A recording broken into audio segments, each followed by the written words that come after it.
गीता का दूसरा अध्याय और 47वां श्लोक, ये वो श्लोक है जो आपको गीता का कई जगहों पर लिखा हुआ मिलेगा, कई मंदिरों में लिखा हुआ मिलेगा, कई कैलेंडरों में भी आपको दिखाई देगा, क्योंकि ये श्लोक बहुत प्रसिद्ध हुआ।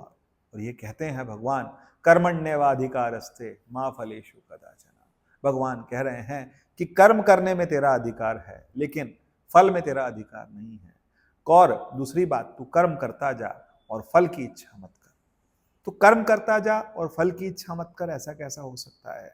यदि मनुष्य कर्म को भगवान के प्रति समर्पित करता हुआ चलता है, अपने कर्मों को अगर वो श्रेष्ठ कर्मों में लगा हुआ है और उस समय उस कर्म को करने में, उस श्रेष्ठ उद्देश्य करने में अगर उससे कोई गलती भी होती है तो वो गलती अमान्य है, क्योंकि वो श्रेष्ठ कर्म के लिए जा रहा है, वो धर्म के लिए जा रहा है। कई लोग कहते हैं कि भगवान ने भी थोड़ा सा छल किया, लेकिन आप सोचिए कि जो अधर्म था वो अधर्म इतना ज्यादा था कि उसके लिए अगर थोड़ी सी चतुराई करनी भी पड़े तो करनी जरूरी है। और भगवान एक बात और अर्जुन से कह रहे हैं कि तू कर्म की इच्छा की तरफ मत, कर्म की इच्छा मत कर।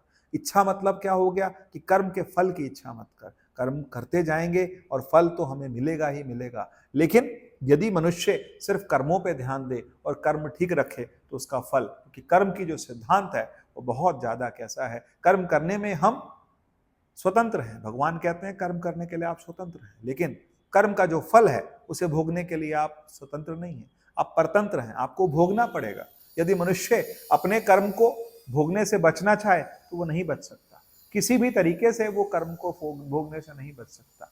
चाहे बड़े बड़े मुनि हो, ज्ञानी हो, कोई हो, लेकिन उनको वो कर्म भोगना पड़ा और इस धरा पर आकर के बार बार आकर के भोगना पड़ा। इसीलिए भगवान कहते हैं कि कर्म की इच्छा, कर्म करके फल की इच्छा मत करो। तो कर्म करके फल की इच्छा का मतलब क्या हुआ कि अगर हम कर्म कर रहे हैं और परमात्मा की तरफ समर्पित कर रहे हैं, धर्म की तरफ समर्पित कर रहे हैं और समाज की तरफ समर्पित कर रहे हैं, तो हमारा कर्म गलत नहीं होगा। और अगर हम अपना अहम अलग रख करके हम कर्मों को करेंगे तो वो कर्म जो होंगे वो अच्छे से फलीभूत होंगे और उसका जो फल है वो हमें अच्छा मिलेगा। लेकिन भगवान कहते हैं कि कर्म के फल की इच्छा आप मत करो, आप सिर्फ कर्म करो। जय श्री कृष्ण।